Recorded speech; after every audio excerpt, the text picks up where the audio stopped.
Unfortunately, but appropriately, we're going to begin Tehillim as Israel is at war.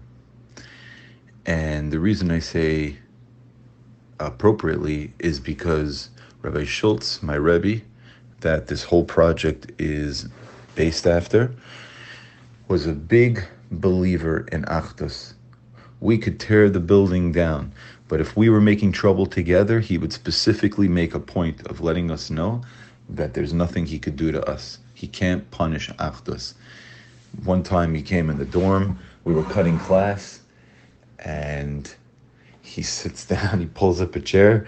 I said, Rebbe, why aren't we in trouble? He says, I came in here and you were all doing your own thing, then you would get it, but you're together.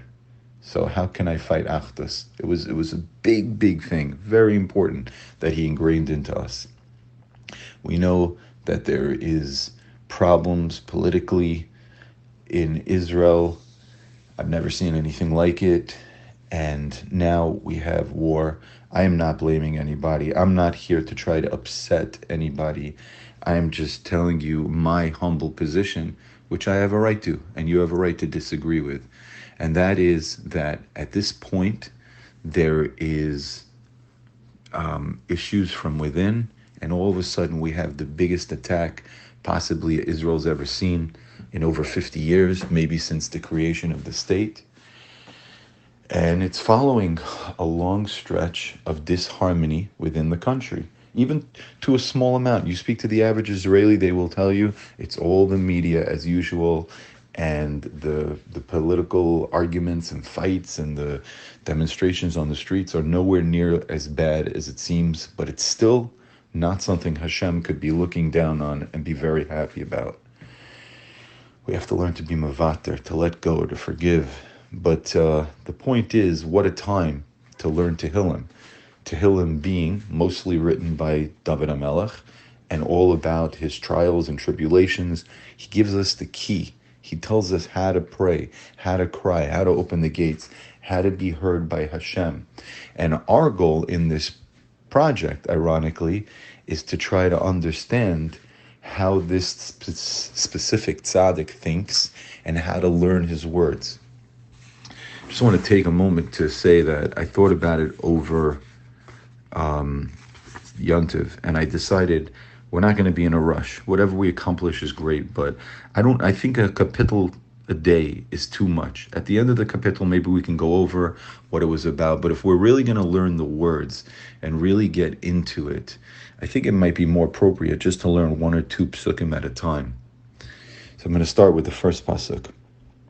Ashrei ish, praiseworthy is the man, asher leholach ba'atzis risham, who does not walk in the counsel of the wicked, uvederech hatam, and in the path of the sinner, lo yamad, he does not stand, uvamoshav leitzim, and in the sitting of the jokers, lo yashav, he doesn't sit.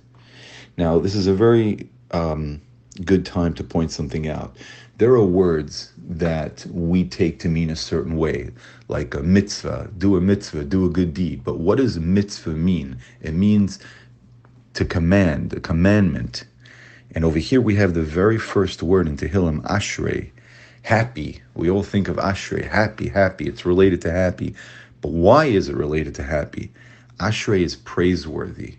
When somebody's praiseworthy, when somebody's doing the right things, that's how you attain happiness. First word of Tehillim, we have a little secret over here. We also see, very interestingly, that a person walks with the evil, and they stand with the sinful, and they sit with the lazy. So we already have a little bit of a recipe of knowing where you're at. Obviously, it's never 100%, but if you're running and making trouble, it's probably really bad. If you're standing and making trouble, it's probably not as bad. And if you're sitting around, you should probably refocus your thoughts to things more useful, like maybe opening up a sefer, opening up a Tehillim. I apologize, this specific audio is so long. And I hope in this chus, we, of course, is always given aliyas neshama to Rebbe, but additionally, everybody gets what they need in Eretz Yisrael. The ones that have passed, go Mechael El Chayil. The one who aren't, are reunited with their family. The soldiers have the strength, and everybody comes out where they need to be in the best of ways. I wish you all a wonderful day, and I'm very, very excited and looking forward to this project.